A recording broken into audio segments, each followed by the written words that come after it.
Hello, everybody. Thank you for joining the Spiritism Talk Series hosted by the United States Spiritist Federation every Saturday morning at 11 a.m. Eastern Time. I am very happy to host this talk by REJANE Planner, who will be leading our live with the theme Demystifying Death. Before we get to REJANE, I have three announcements. First, there is a new weekly podcast-like series called Psychology and Spirituality, a bridge to a better life based on the works of Joanna de Angelis. There is a new episode every Friday at 6 p.m. Eastern Time. The Psychology and Spirituality weekly talks based on the works of Joanna de Angelis will offer a safe space to confront, compare, correlate, and expand spirituality concepts from a psychological lens, bringing insights, actionable tips, and real-world advice to help you lead a better life. Please subscribe to receive notifications of new episodes at the USSF YouTube channel. Second announcement, the USSF is hosting the 17th U.S. Spiritist Symposium on September 30th, 2023 in Portland, Oregon. The symposium will focus on the topic of spiritual path to mental balance, with a full-day program including talks, panels, Q&A sessions, youth panel, kids and youth activities. Save the date. Finally, on the screen, please note there is a QR code. If you want to help the USSF promote more publications and promote Spiritism to everyone, please scan the QR code on screen for your donation. Now, back to REJANE. Hi, REJANE, how are you doing? Thank you. Good. Hi, Peter. Good. Thank you. So I'd like to welcome you, and it's great to have you here to discuss demystifying death. But before she begins to enlighten us, please allow me to introduce her more formally. REJANE Planner is an electrical and nuclear engineer with a master's degree in nuclear engineering from the Military Engineering Institute, IME, in Rio de Janeiro, Brazil. Since 1989, she lives and works in Austria. A retiree from the International Atomic Energy Agency, IAEA, she worked for 27 years at various positions in nuclear energy and nuclear safety and security. She was a long-term member of the IAEA Publications Committee, having coordinated dozens of publications and published several technical journals. A writer and poet, she has contributed articles to several Brazilian Spiritist magazines, among them Presença Espírita, Revista Internacional do Espiritismo Internacional, Momento Espírita, and O Reformador. She is also a co-founder and vice chair of the Association for Spiritist Studies, Allan Kardec. That's in Austria. So please take this opportunity to send your questions during the presentation using the chat window. REJANE has reserved time to address your comments and questions once she concludes her presentation. Okay, so REJANE, it is all yours. Okay, thank you. Good morning or good afternoon, everybody. I hope you have a nice sunny day as we have here in Austria. First, I would like to thank you for this invitation. I'm glad and happy to be with you. I think Peter read quite a lot of myself, but I'm a very simple and humble person, I hope. I'm since 2015, after I retired from my professional work, I've been dealing more and more with research between science and the spiritism, not spiritualism, trying to reach those who have a more materialist mind. This is why what I'm bringing today here to you is a view between spiritism and some knowledge, some of the scientific views on the subject. Not to go too much on the science, but on the contrary, to bring to those who don't know spiritism a little bit of the connection, the interface, and how spiritism could be seen as a science. The subject of our talk is death. It's a very difficult subject. It's something that nobody wants to talk about, but everybody will have to face once. As we die, as we are born once, we will die. This is the only thing that we have to face that is determined in our life. It's interesting for me, and I think for you too, that this death, as we face it, or we just face it, is everywhere in our planet. Nature is full of dying and being born, life and death. And even if we want to hide this face of life, let's say in this way, we cannot, because we are confronted with this cycle of life. The fear of death is, in my opinion, and in the opinion of Allan Kardec, the codifier of Spiritism, is the fear of the unknown. It is the uncertainty of what exists after this life, this earthly life, and also added with the guilt for the faults that people committed and sometimes are reading only he or she knows. Also for the suffering that sometimes we inflict on others, or crimes committed that remain, as I said, hidden, and the individual, of course, knows about. Also, many people, they fear what they say, the divine judgment, the settling of accounts, let's say in easier ways, no? Which this individual presumes will happen when he dies. There is a lot of religions, beliefs, and different ways of looking life.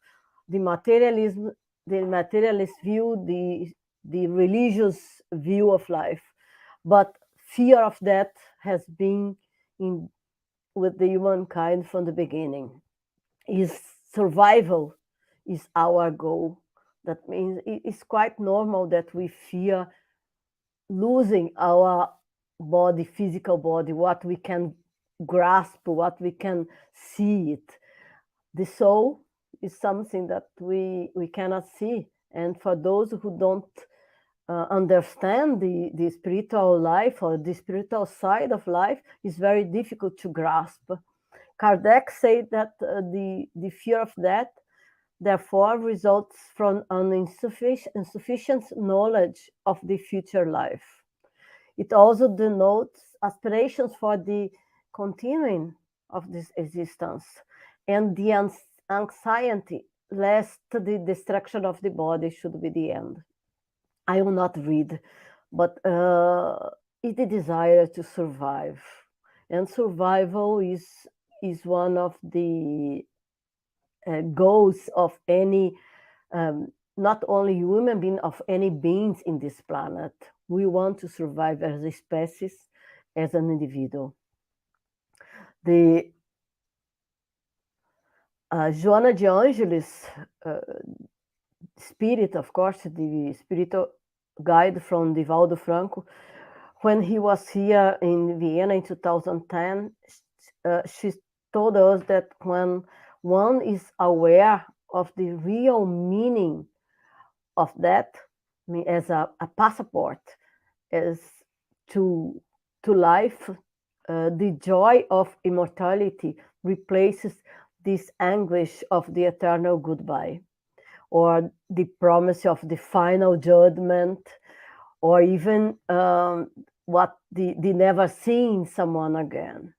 Means knowing that this life continues in the next life, and knowing that the circle of life is on being born and dying, and again, incarnation, reincarnation. This is what brings the individual a more peaceful life, a more a connection with the spirituality, with the high guides, with Jesus, and with all the messengers of God. The second point I would like to make is that in the nature, death means renewal. The nature renews itself constantly. There is why no one in nature, no other living being in this planet argues about death. Only we, human beings. The nature does agree. The nature cannot regret death because it's there. We face big floods. We face destruction by fire, and in 1 year, 6 months after that, we see that the nature is blooming, is everything again alive. That means that if we look around us, that is really renewal. And moreover, if we look at what the scientists are saying, our body, and I have heard about that many years ago, and I thought, aha, this is spiritual judge, the spirituality talking.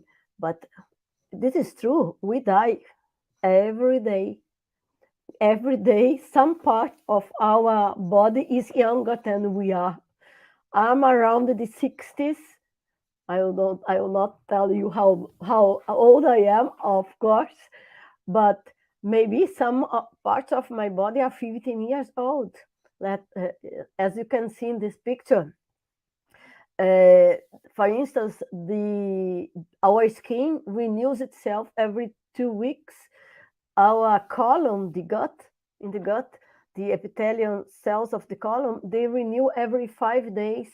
The only cells that stay longer, that don't die during our lifetime, are the cerebral cortex. That means it's the only cells that are as old as we are. And this is something really to think about, to reflect about that, because even if our body is renewing itself, and of course we are getting old, because the cells cannot renew themselves in the same way that they were at the beginning. This is where a baby has a very nice skin, and we, a little bit older, have a different kind of skin, because the cells are renew every 2 weeks, but they lose the function of renew as well as in the same way than they were before. And the scientists explain that too, but I will not talk about that here. It would go beyond our talk. The other important thing to understand about that is that if in the past it was difficult to determine when that really occurs, today the science already, or the medicine already established that we have two ways of looking at that: the clinical death and the biological cerebral, or like we see in American English, the medical death. The clinical death would be that when the heart functions and the respiratory functions stop. However, if they can return, that means if they are reversible, the individual is not dead. Only if there is a irreversible cessation of cardiac and respiratory function, then that occurs. This way of determining that an individual is dead lacks certainty, because, and we can see that when we analyze the out-of-body experience, when we read or we listen to people that have an infarct, a heart infarct, and they can see with the eyes of the soul, of course. They can see the emergency team working on them, trying to get them back to life, and sometimes they can see the environment. If they are in a surgery room or in an emergency room, they can sometimes see the people that are operating on them, the surgery, what is going on, what the doctors are talking, and so on. This is the clinical death. It can reverse.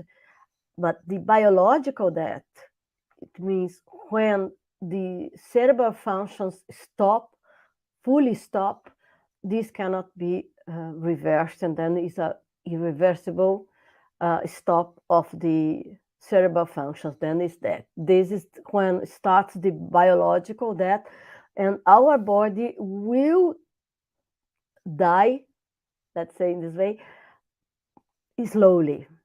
The cells also die in different timing, in different period of time. This is why the death process is slow. The corpse, the cadaver, takes some time till it really disintegrate fully.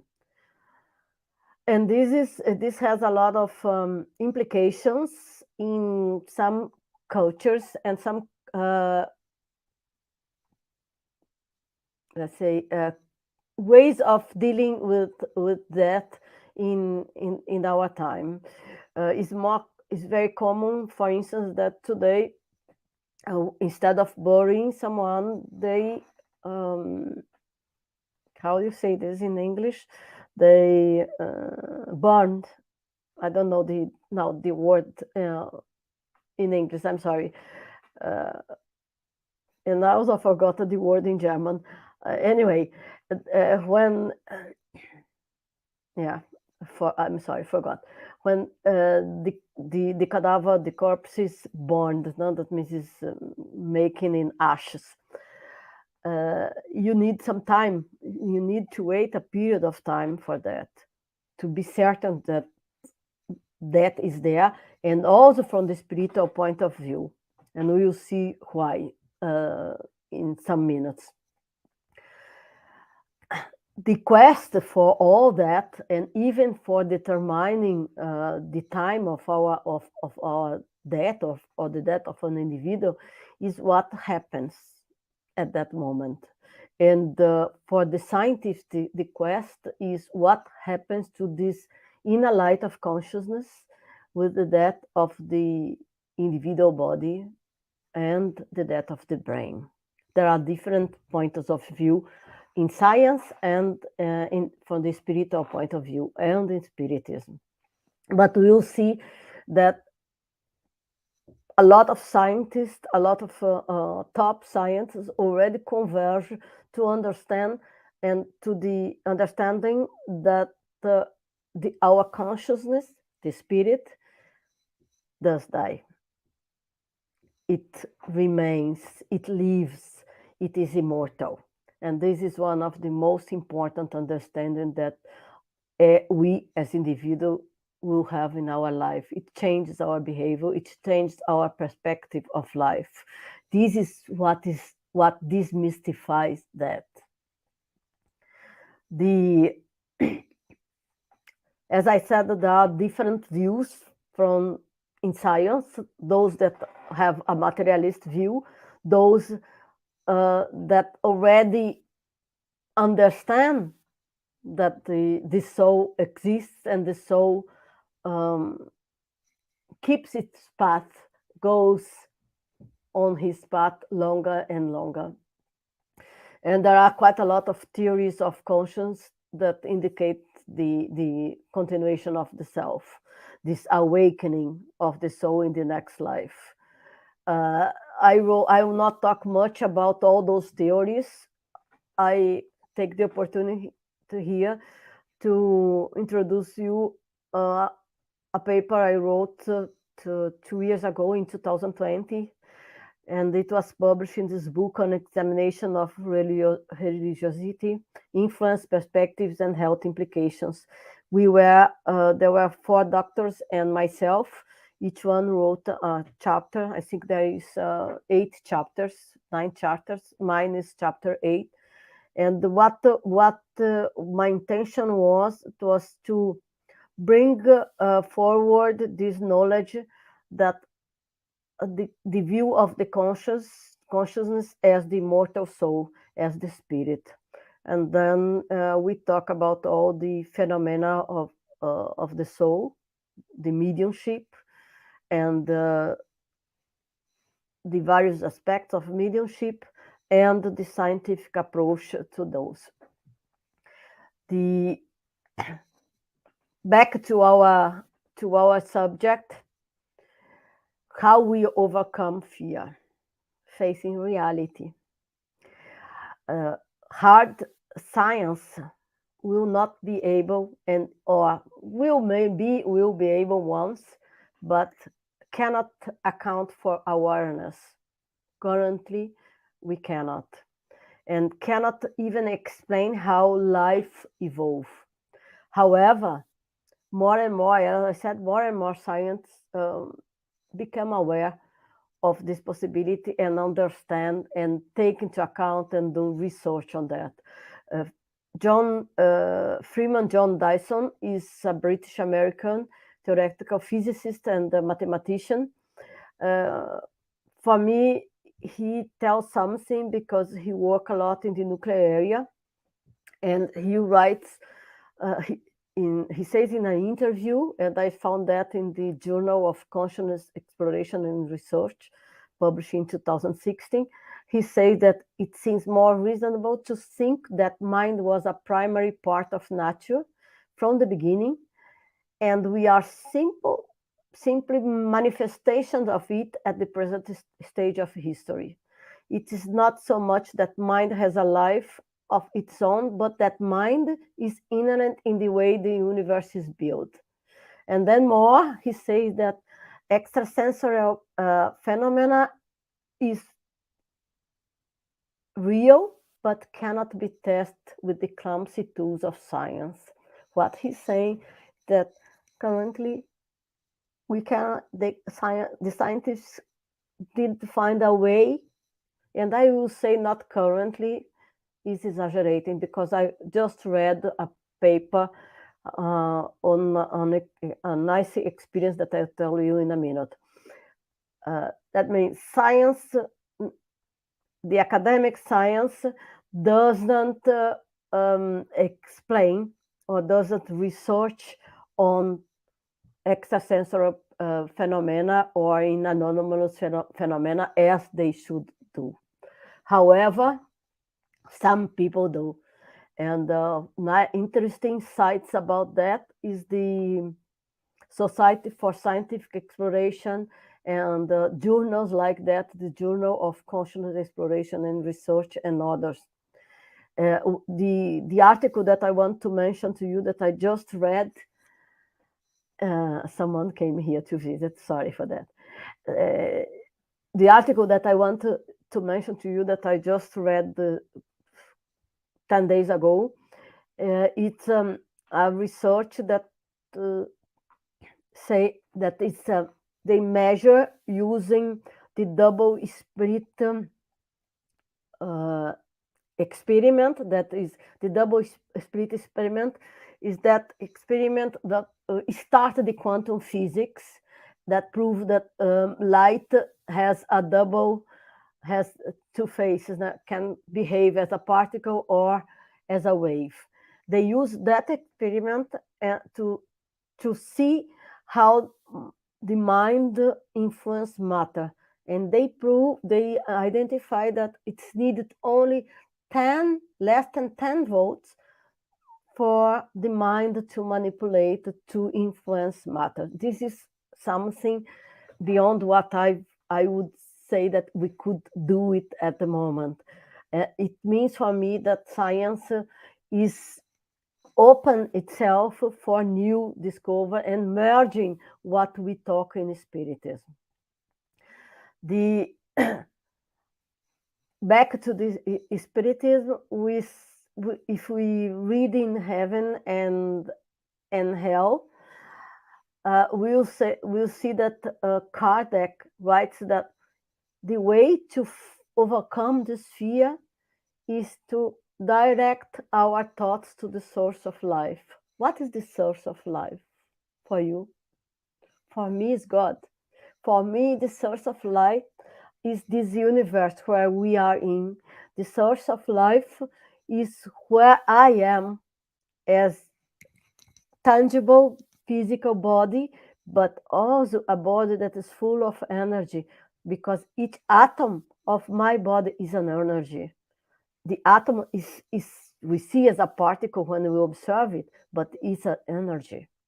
It means that all our molecules, all our cells are made of atoms, and we are energy bodies, even in this tangible body.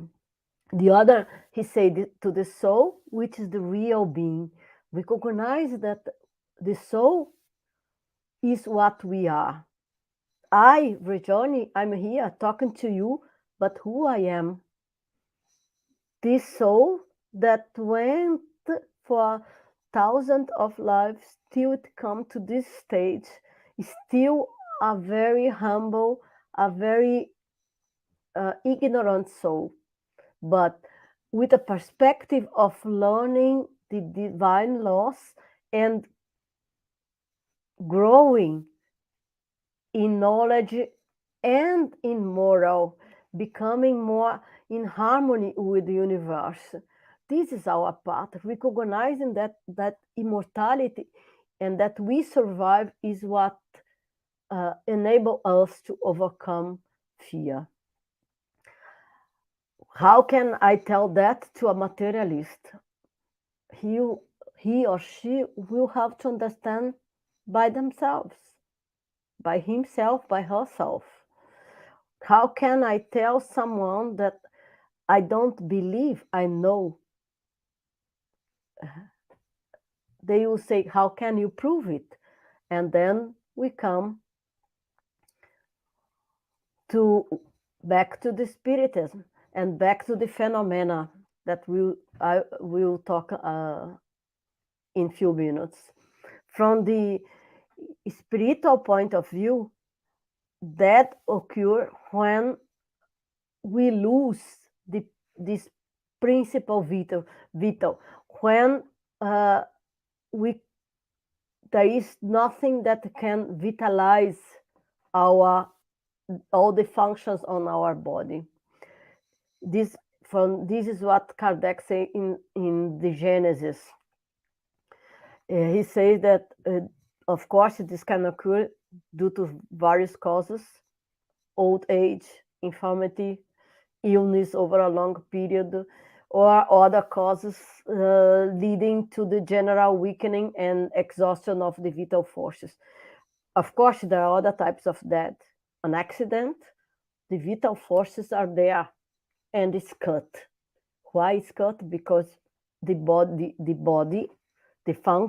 functions of the body are destroyed, the main functions of the body. Either is a shooting in the head, or is an accident that person get the neck disconnected, and then there is no way to get the respiratory functions working and the heart functions working. There are different kind of that, of inflicting harm to someone, and they're the normal way of dying. Usually in the case of this slowly exhausting of the vital forces, that means the infirmity, the dying, the terminal ill people, and so on, those kind of that, the conscience may decrease in the last days, the limbs may become cool and bluish or melted, the breathing becomes irregular, there is confusion, the individual sleeps and get awake and then sleep for long hours. They cannot coordinate well what they are seeing, but these are the physical signs in a dying person, in a terminal person. And of course, we are family, and if we are the one who is in this process, we need to be prepared for that. From everyone who is involved in the death process should be prepared. And today, medicine has a lot of ways of helping family and the dying. The other, also in this process, the process has kind of stages, and this was proposed by Elizabeth Kubler-Ross in 1969.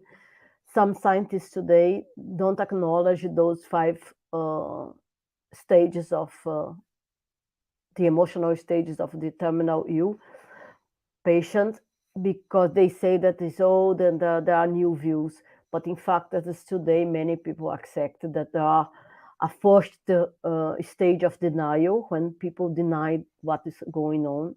Then the anger means, this cannot be happening with me. I don't accept. I don't want that. Why me? Why not someone else? Then a time when the person starts bargaining with God, please give me back my health. A time when depression may come, that is the more difficult, because if depression may comes, as in this chapter, it can become a crisis, and it's very difficult for the person to go out of that crisis. And then finally, the acceptance of the situation and letting it go.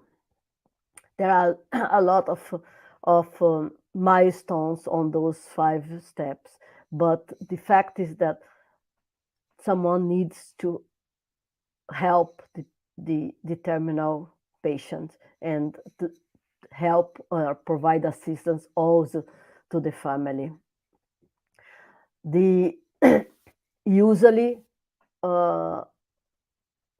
those stages can be eliminated or minimized by psychological therapy, or more important for our talkings, with the knowledge of the spiritual reality. What I've been saying here, the mortality and survival of the soul, the knowledge of life in the spiritual dimension. Of course, the pain of a mother leaving her child or her children, or the father leaving his wife and his children, or a lover letting go of her love, is not easy. Is missing someone. We miss each other if we know each other well. I miss my mom, who lives in Brazil. I have one son who lives in Rio, another lives here, and many people, many relatives around the world and friends around the world. I miss them all. And we may say yes, but we will see them. Yes, maybe, maybe not. Who knows what is coming tomorrow? But what I know is that I will live tomorrow, either here or in the other side of life. Because life with big L is only one, is immortal. Life with little l there are many, many lives that we live throughout our bigger life. And the other, what I also would like to point here is how to prove that there is an spiritual world. Do we need to prove? But in fact, it's interesting that from a spiritual perspective, either from the scientific point of view or from the spiritism point of view, we'll see that research merge to go to a common point. The deathbed visions are common in the sick, in the illness person, and they could be visions or conversations with spirits and discarnate relatives or friends. And interesting, the other persons that live with the person, the terminal ill person, can also, or persons that have a crisis, are in a moment of crisis, they can also see people or see discarnated or disembodied person. One of the universities who does quite a lot of research in that is the University of Virginia in America, and you can go to their sites and look of how they do those researches and how there is a good base research. I'm not sure if some people here that are listening to me are from this area. I apologize if I'm giving a flat information that means not so deep, but we don't have much time for that. What I would like to point out is from already in the beginning of the 19th century and end of 18th century, there were a lot of researches on what the dead person, what is going on with the dead person, what is going on in the deathbed. And Ernesto Borzano is an Italian psychologist and psycho researcher. He is one of the researchers who collect quite a lot of material, like also Gabriel Delany did that too. Gabriel Delany before him. But he identified 5 types of apparitions of diseased persons. The first one, only the dying person perceives the spirit.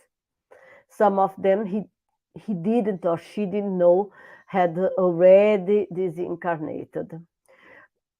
The second is the dying person, and the persons who are with her or him perceive the presence of a spirit. That means both dying and the relatives or who is with them perceive the presence of a spirit.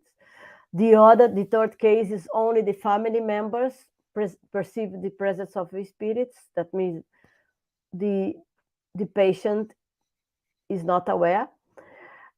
Sometimes the deathbed apparitions occur coincidentally with mediunic, with other confirmations, with mediums that tell one of the relatives or the persons that they have seen or they gave messages.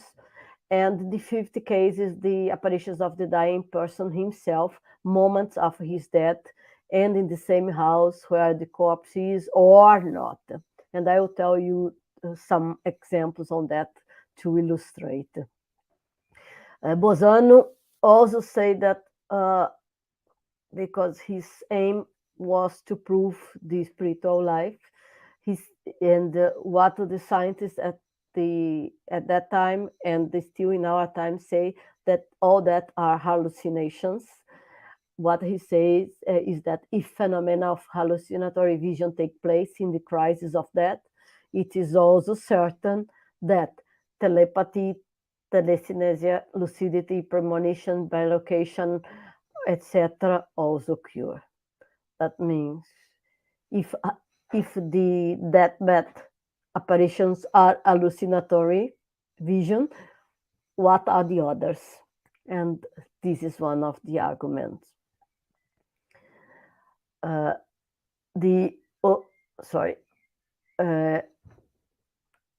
I told you that I would tell some examples. I myself have experienced some interesting event. The first one, it was just when after I came to Vienna. I came here in 1989, and I was living in a house with 2 floors. And in the morning, I sent the kids to school, and I still have some time to go for a short sleep, or my husband would send them, and I would have half an hour, 1 hour sleep. And one of those days, I woke up, the kids have left and had left with my husband, and I woke up with the voice of my grandmother calling me in the way that she called me. And I woke up, looked, and I said, "Oh, I'm dreaming," and slept again. 15 minutes later, I woke up with a call. The telephone rang. At that time, there was no mobiles. I had the telephone near my bed, and my aunt in Brazil, she lived in Porto Alegre with my grandmother. She tells me, "Rejane, are you awake?" I said, "Not really." And then she thought, "Then please be quiet, but Granny died." And I only told her, "Yes, I know." Because as you say, I immediately understood what happened. The other cases also happened with someone I know quite well, a friend of mine. He had an interesting and very seldom problem. He had an infection in 1 or 2 teeth. I don't remember, 1 tooth or 2 teeth, I don't know, in the mouth. And he didn't pay much attention. He went to the dentist. They made a treatment, but probably inflamed. They gave him antibiotics, but didn't work. And he had septicemia. In a week, he went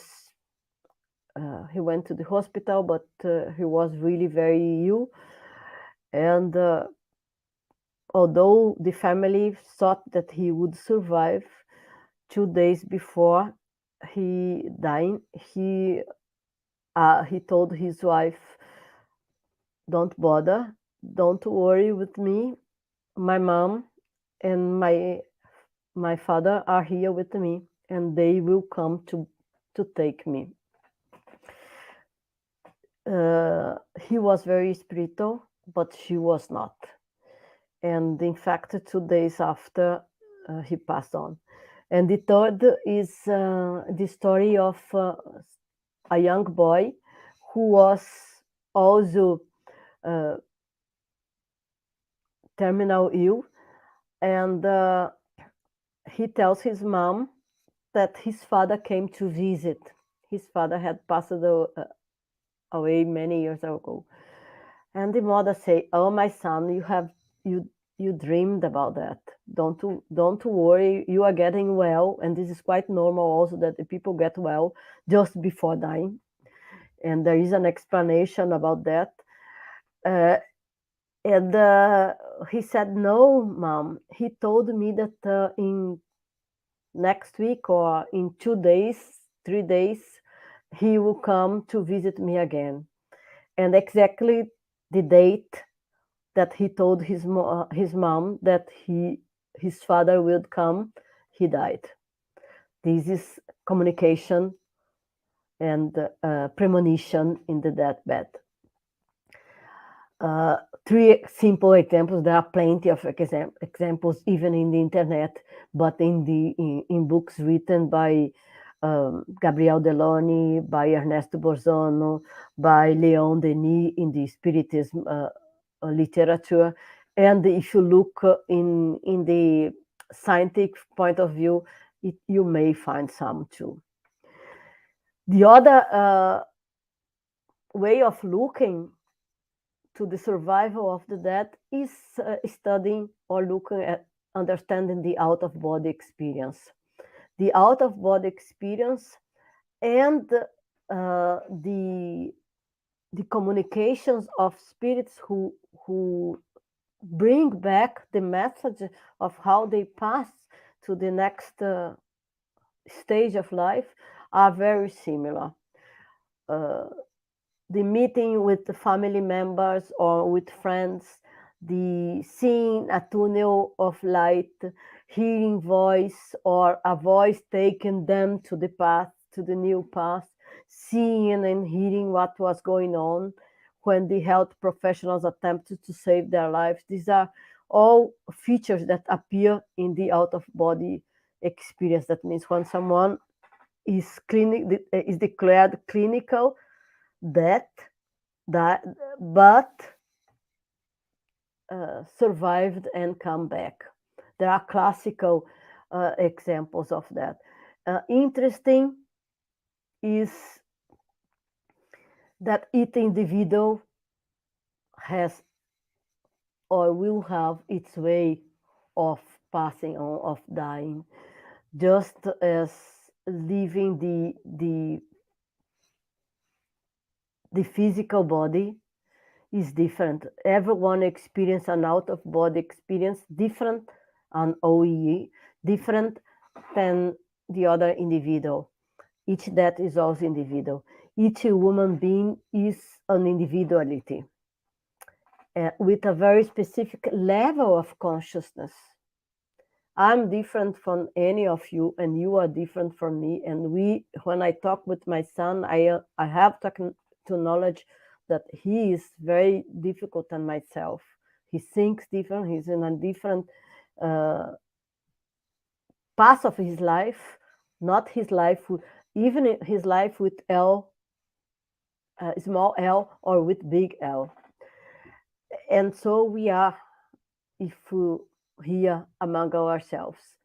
And because of we are different, we face different the last moments of our physical life. And how we think, how we perceive the world and the reality will influence the way that we go to the spiritual world.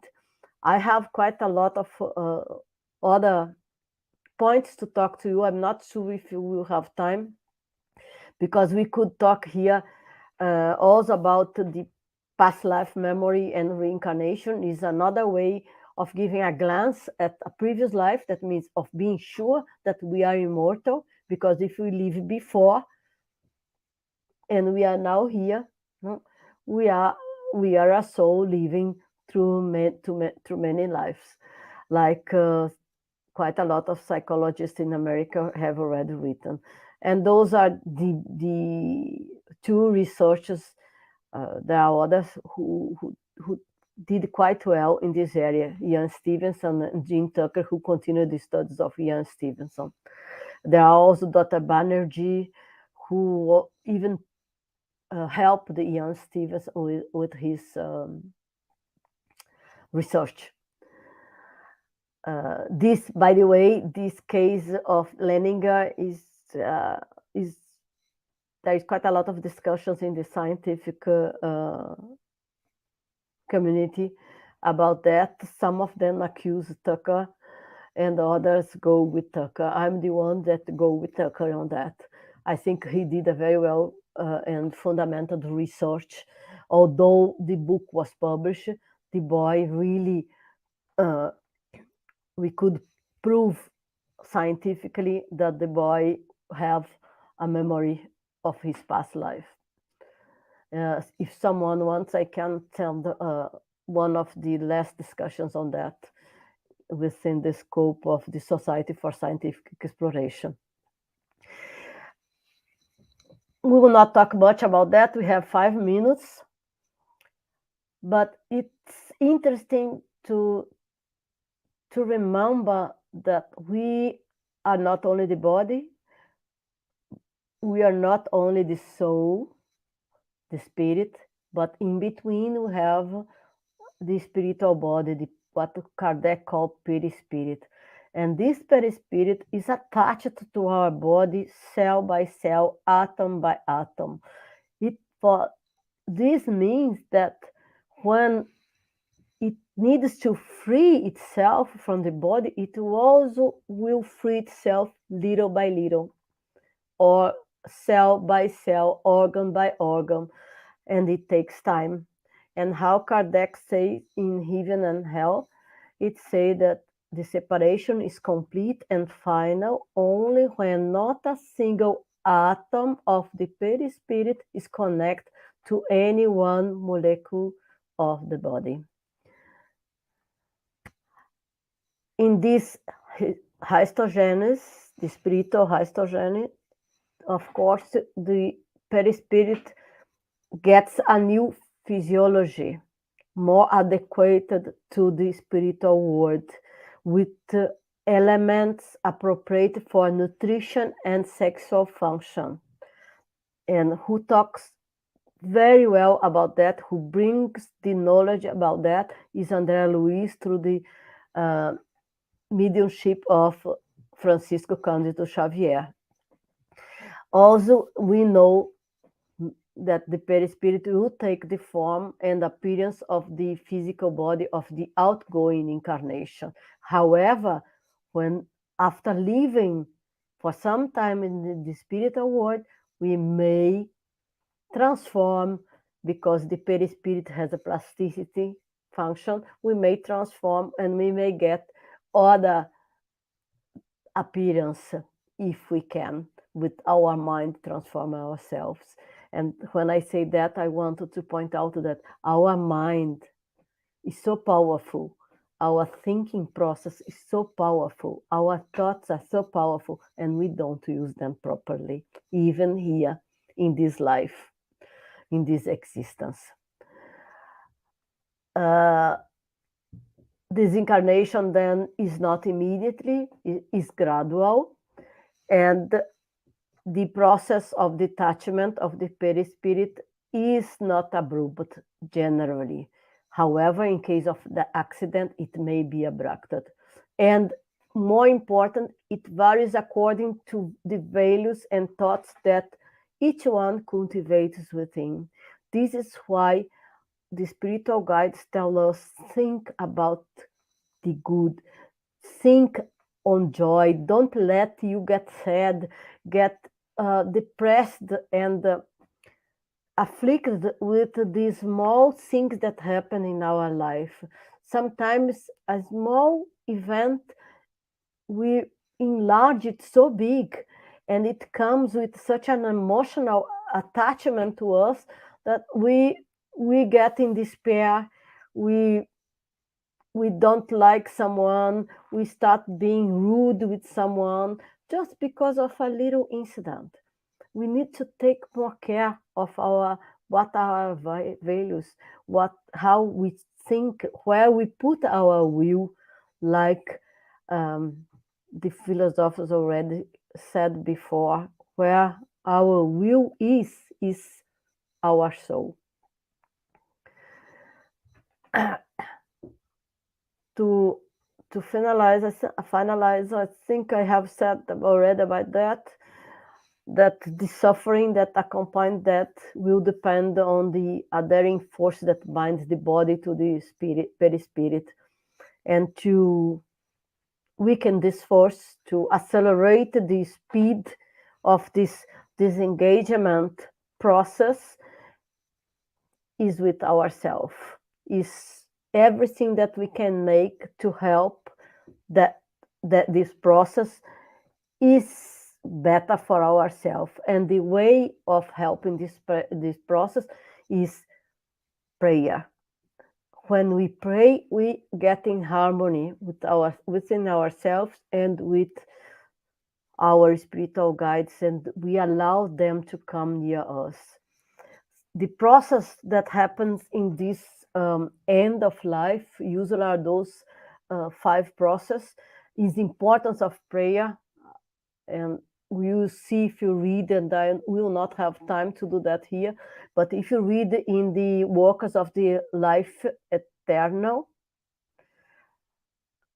from Francisco de Xavier by André Luiz, Spirit, the disincarnation of Demas is a classical event of disincarnation, but the process of Demas' disincarnation is a very natural process, but it tells us all the paths or how he perceives the action of his prayer, how he calms himself, how he allows the spiritual guides, the assistants, to lose the ties of the perispirit to his body, and the relaxation that comes, the coma that he gets in propositally, that he gets in this coma, that he does influence the process.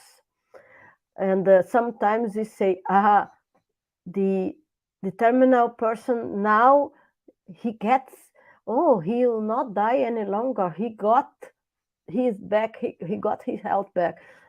It's just a phase sometimes. Sometimes it's true, sometimes it's just a phase. The last phase that everyone goes quite to keep their lives again, and the illness patient is alone and can pray, can sleep, and the spiritual guides can act on the final release of the perispirit, of the spiritual body. What I would like to show here is that there is quite a lot of talking about how the disincarnation, the disincarnation processes.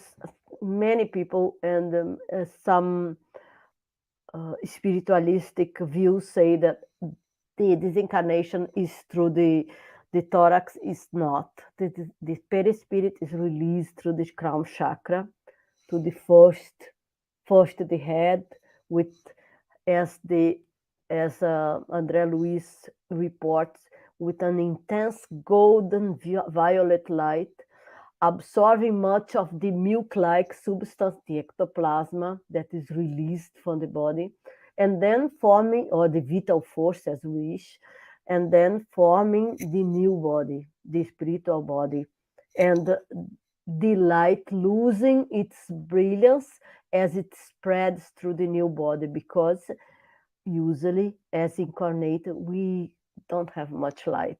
We'll get our light when we go to the spiritual life and we start again working within ourselves. Very few people in this existence has a lot of light, like Francisco de Xavier, or maybe Mother Teresa of Calcutta, Gandhi, and others. This picture I want to show you because it shows Demas in this story after the disincarnation process, not fully because he has some tights, you can see in the picture, that with the crown chakra, but with his mother, with the help of the mother who was already in the spiritual life, holding him and getting him in with love, that he could rest and go through the funeral period and all this hard and difficult period for family and for the individual who is disincarnating. To finalize, I would like to emphasize the need of the prayer, the harmonious thoughts, not only when it comes our time to pass to the next life, but also if we are assisting someone who is dying. Comforting, holding the hands, helping, assisting, talking, letting people talk. This is the way to help. And this is how we'll minimize and make smooth this passage to the new world. Not to forget that our life here is very valuable. It provides us with a lot of educational experience. Although we make a lot of mistakes, but we have some success, we consolidate with those mistakes and success each step of our evolution, evolving spiritually and learning how to obey to the divine laws, because the universe is love and love is harmony. And I use each stone that we threw in the pond of this universe, in the lake of the universe, makes a disturbance.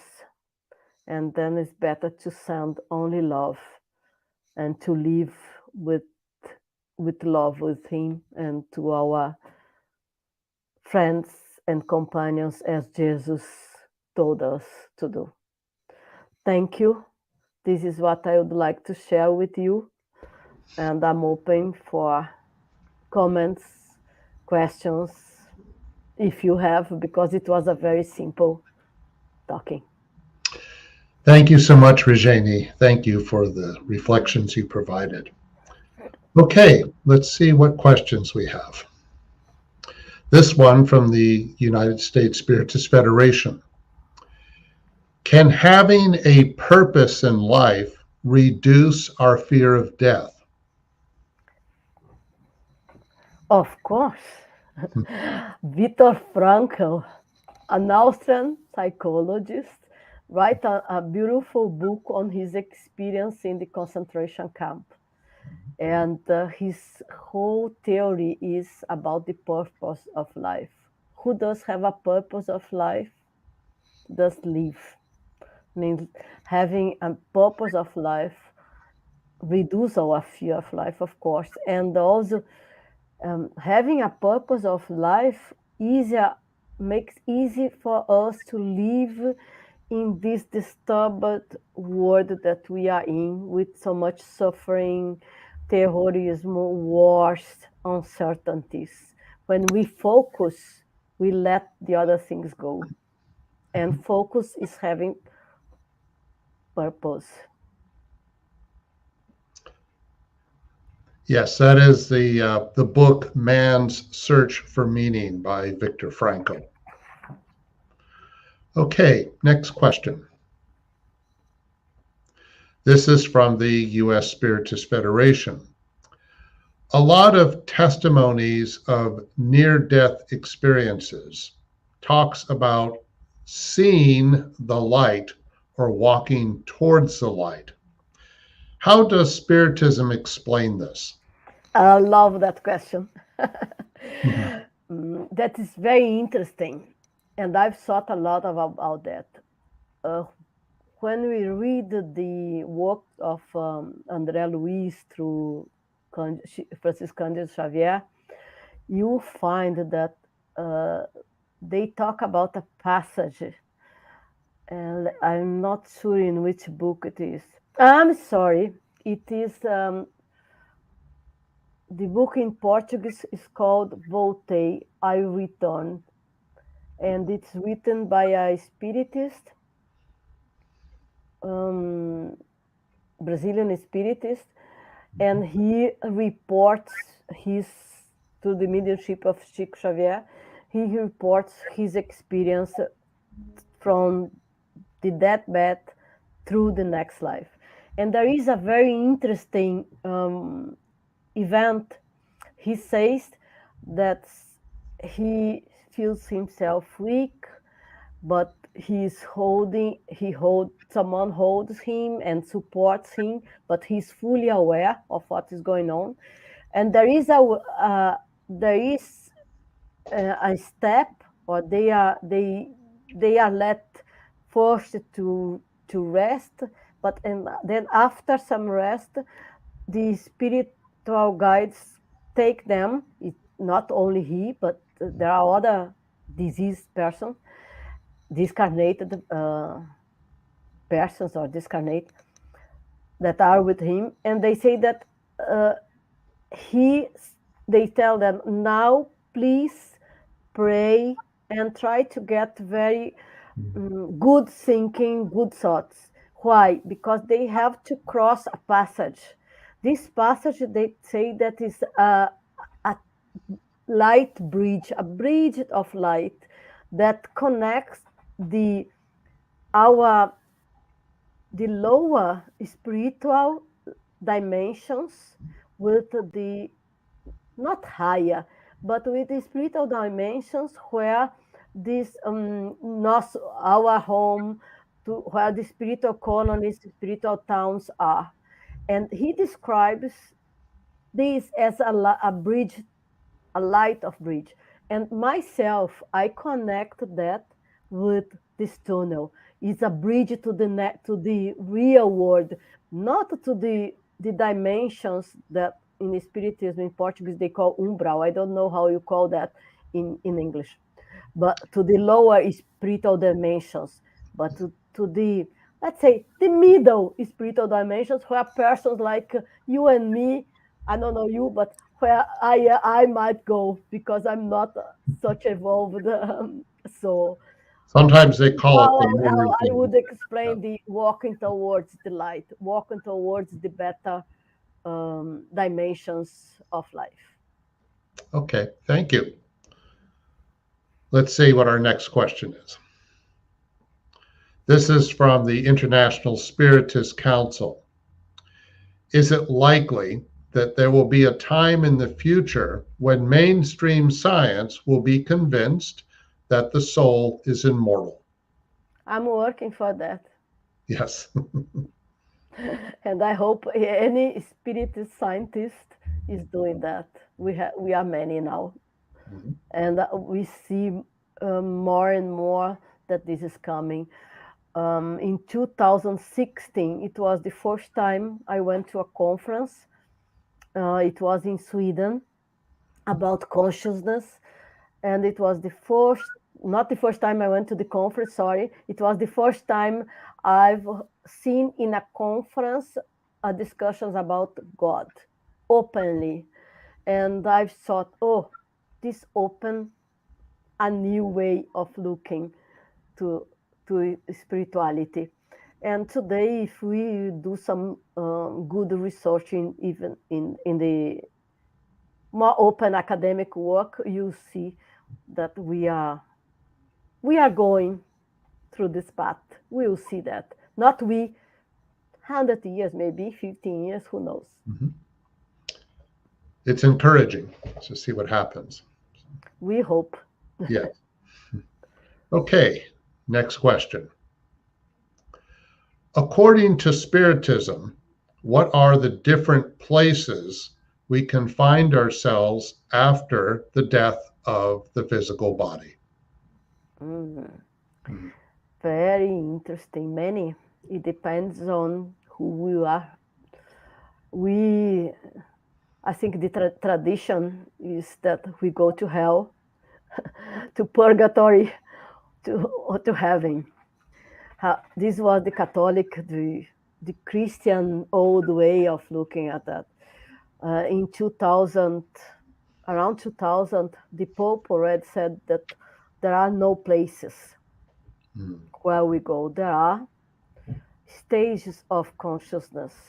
There are not different places where we can find ourselves. There are different states or phases of our consciousness, even emotions that will bring us to the spiritual dimensions. Even Chico Xavier already said that there are the spiritual reality, the spiritual world, is not a place like we see here on Earth. The water is different than our water, but we call water, and there are different places. We say usually we say that around our planet there are different dimensions. Those that are more closer to the Earth, to this dimension that we live, that interfaces with our thinking, and those beings that connected to the most common persons in life, they live quite near with our reality. But as much as you evolve in your moral, in your control your emotions, we are going to different conscious states. Conscious states, sorry. Okay. We could talk about that also as dimensions, spiritual dimensions, and then it would be the same. I think. I'm not sure what is the question, if it's about the spiritual dimensions, because then we could say that the Earth is a word of expiatory word, then the happy words, and so on. But I prefer to talk about the dimensions. Okay. And talk about our spiritual reality around our planet. There are also good dimensions, or where dimensions like in these spiritual towns, where we can have quite a peaceful life if we are allowed to go there. But if we are not allowed, we'll have other colonies lower. Okay. So where we go is a reflection of who we are, right? Because of thought. This is the most important, now, Peter. Yeah. Okay, I think we have time for one more question. So let's see what we have. From the United States Spiritist Federation, is it true that near-death experiences are very common? Some people say that they are very common, but people don't talk about them. Because most difficult is getting people talking about NDEs, but near-death experience and out-of-body experience are quite common. Out-of-body experience are part of the development of mankind. You can learn about it. Near-death experience probably are seldom, more seldom as out-of-body experience, but they occur quite often. People don't talk. With the pandemic, I've heard quite a lot. Really? Yeah. Interesting. Quite a lot. Very interesting for those who survived. There are, I think, even in 2020, 2021, there were I heard about 5 or 6. That is not normal in my community.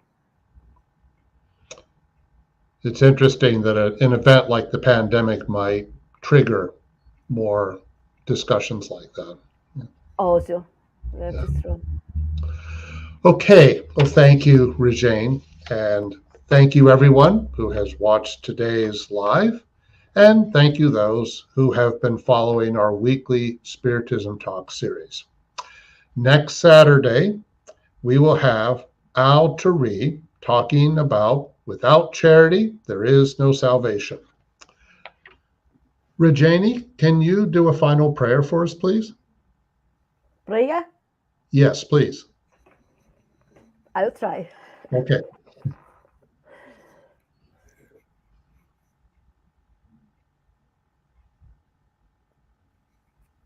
When I close my eyes,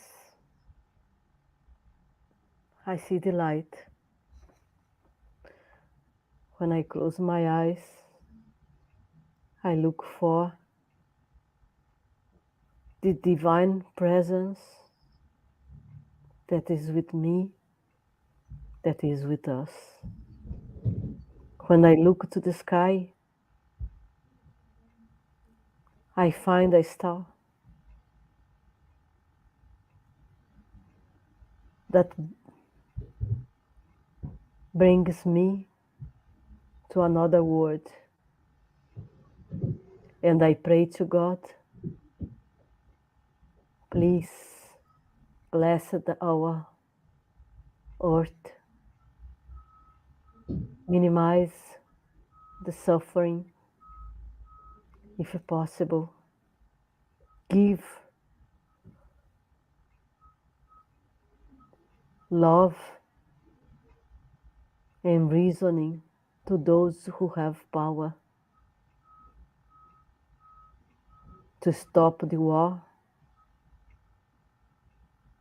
to lessen the terrorism, to give the children and the youth the chance to live in a peaceful world. Lord,